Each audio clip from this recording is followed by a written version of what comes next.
Fujifilm XC5. Why I'm not so excited regarding Fujifilm XC5 and why I feel that I'm more excited regarding the new pancake lens from Fujifilm XF 23mm f2.8. So let's talk about this now. Hi there and welcome to my channel, Tudor Martescu here. In this video I want to address my thoughts about Fujifilm XC5 and the rumored 23mm f2.8 pancake lens from Fujifilm. Well, let's address first the Fujifilm XC5. What it will be, this Fujifilm XC5? It seems that it will have a film dial, and this, from my point of view, it's not a bad thing regarding the new firmware from Fujifilm. And also it seems that it will keep the XC lineup, but it will improve, in theory, the specs that you'll have on an XC body. So you'll have 40 megapixel sensor, you'll have IBIS, and all the latest specs that you can find on Fujifilm X-T50. But what does this mean? This means for sure you'll not have a weather resistant body. So for sure no weather resistant body. Next, what is important for me, and I really would like to know what Fujifilm will do, it is how the screen will work. It will be a flippy screen or a tilt screen. Very, very important, because the biggest flaw of Fujifilm XC4, it was, from my point of view, the bug that could be resolved with a simple firmware update that rotated that screen, that also was a screen dedicated for self-vlogging, for self-pictures. So if Fujifilm will keep that in mind on the last iteration of XC lineup, so XC5, I don't think I'm very excited. So I'm very curious if they will bring just a simple tilt screen, and this I think it will be ideally, especially if they don't launch Fujifilm X Pro 4, or if they will bring a flip screen, again, debatable, but you have an EVF, and next a screen just like on XC4. So if they will bring a screen just like on XC4 that it's tilting up and it will flip again the image from the screen, keeping the same bug, it's a no-go. It's a no-go. So it really depends on how that screen it will be. But now I want to address the biggest flaw that Fujifilm has with their cameras, and they will definitely repeat that big flaw on Fujifilm XC5. And this flaw, it is the 40 megapixel sensor. Now that I have Fujifilm XM5 with the X-Trans 26 megapixel sensor and with the latest processor, I am able to see a big difference in the AF. And I'm not the only one who is saying this. Also, my viewers told me that XM5 is focusing even faster and better and more accurate than Fujifilm X-T5. And this is my impression also. So my impression is that we have a big gap in the AF of the 40 megapixel sensor compared to the AF of the 26 megapixel sensor. So the smaller the sensor in pixels, the faster the AF and more accurate and more reliable, especially IAF and tracking and burst shooting and so on.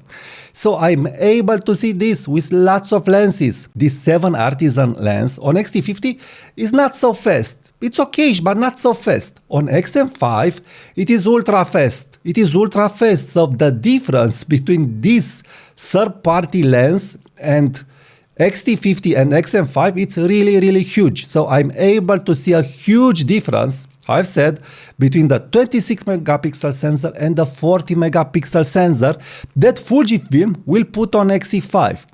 And I think this is a real problem here, because it seems that Fujifilm in the last 3 years weren't able to resolve how fast is focusing a 40 megapixel sensor, but they resolved, from my point of view, it's not a problem, the 26 megapixel sensor. So the sensor that you also have on Fujifilm X-H2S.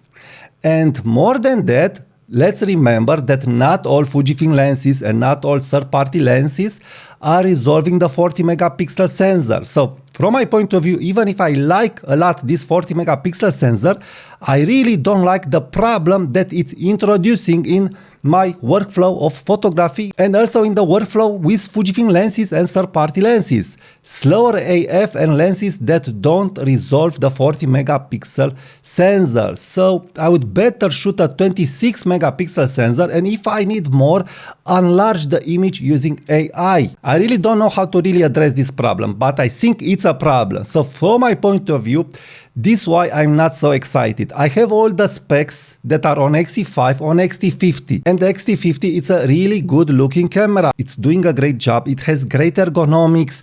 It has all that I could want for. Also, remember that I loved more Fujifilm X-T30 Mark II compared to X-E4. And let's also get to this X-E4. Fujifilm X-E4 doesn't have the build quality of Fujifilm X-E2S and of X-E2 and of X-E1 and also of X-E3 that I've used for my friend. So the build quality of X-E4 and the buttons are gone. You don't have the buttons that you had on X-E2S, X-E3 and so on. So regarding usability of X-E4, you are not there.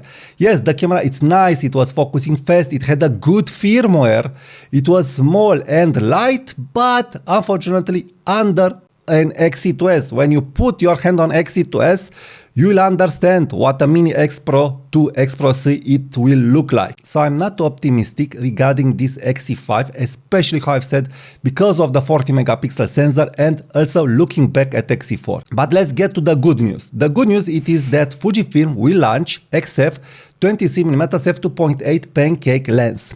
Now, why this XF 23mm f2.8? It's good news. Well, it's good news, especially for the Fujifilm X and 5 owners, and probably also for the X-E2S, X-E3, X-E5 owners, because finally, they will have a pancake lens, keeping the footprint of their camera small and compact, and with the 35mm field of view. So finally, someone who wants a Fujifilm X106 replacement, especially for the field of view, finally they will have an option here. So finally they will have a small pancake lens from Fujifilm that will offer them the 35mm field of view. Yes, with an f2.8 aperture, and I will address it immediately. But finally, they will have something that they could really say, man, my XM5 can replace, and it's replacing Fujifilm X100V, X106 without paying so much money for the X106 lens. So this is huge deal here. So finally, in the Fujifilm ecosystem, we can make different combos, different kits like XM5 with XF 23mm f2.8 pancake lens, that we could finally say that yes, this combo it's replacing 90% the X106, X100V camera. This is huge deal here, because the secret sauce of X106 camera, it's especially the field of view and next the lens, the 23mm f2 lens. But let's get to that lens. So 23mm f2 versus 23mm f2.8. Now it really depends what Fujifilm will make with the pancake lens. So if they will make a pancake lens, and I expect that they will do this, for sure they will do this, that will resolve the 40 megapixel sensor, then we have something very interesting. Again, we will have a pancake lens that is resolving the 40 megapixel sensor on the new X-E5. This is huge deal. This means better resolution, better sharpness, better details, and also on the smaller sensor. But more than that, and I hope they will not make the mistake of using the old motors. I don't know if they can use the linear motors, but I do hope that they will use the linear motors and not the old motors that are on 27mm f2.8 and 18mm f2. This motor, it's squeaking and it's making the AF be a little slow. But if they will do this, again, it really depends on the optics of the lens. But I'm pretty sure, I hope that they aren't mad at all, that the optics of the 20mm f2.8 will resolve definitely the 40 megapixel sensor. And if they will do this, then we have finally a real competitor to X106. And you could say, no, this is an f2.8 aperture and X106 has an f2 aperture. It will be a big difference in low light gathering and also in subject to background separation. From my point of view, for what you use X106 and for what an f2 APS-C lens of X106 it's offering regarding depth of field, it's not a big difference. It's not a big difference. It really depends on the optics and the quality of the glass. If they will make a lens that it's not flat and it has greater resolution, like their latest lenses, that yes, they have a nice micro contrast to them, they have nice resolution, they are resolving the 40 megapixel sensor, they are bringing lots of color on the sensor, lots of texture, lots of details, then I think we will have a stellar lens. This isn't a stellar lens, it's a lens that will do the job pretty okay, but from what I was able to see with the latest kit zooms that Fujifilm released, let's be serious, they are looking very, very well. They have lots of image quality in them, lots of optical qualities in them that are helping the sensor render nice, great, modern looking images like the latest lenses from Fujifilm. And I do hope a lot that this XF20mm f2.8 will be in the same league like the latest lenses that Fujifilm launched. And yes, the latest lenses that Fujifilm launched optically are very, very nice, very beautiful. You really feel the resolution that those lenses are resolving on the 40 megapixel sensor, but also on the 26 megapixel sensor. So finally, X106 will have a competitor, a baby X106, when you will pair X-E5 with 20mm f2.8. And now all has a sense here. The only downside is that probably you'll not have a weather-resistant body, but other than that, you'll have an X106 with a 35mm equivalent lens with an f2.8 aperture. Yes, no ND filter, probably no flash and other tidbits, but overall, let's be serious, it will be a very, very attractive package for people that aren't able to get their hands on an X106. So in conclusion, the launch, it's not a stellar launch from my point of view. It's a good launch, it's a welcomed launch, it's a step forward, but what it will be a leap forward, a big step forward, I think it will be to make the X-Trans 40 megapixel sensor focus as fast as the 26 megapixel sensor, and then we will have another discussion. Till then, please subscribe now to my channel, give it a like to this video, leave me your comments, share my video, and also please be sure to use my affiliate links from the comments and description if you want to order something from Amazon or B&H, and also please be sure to check the next video. This is free and it's helping the channel to grow.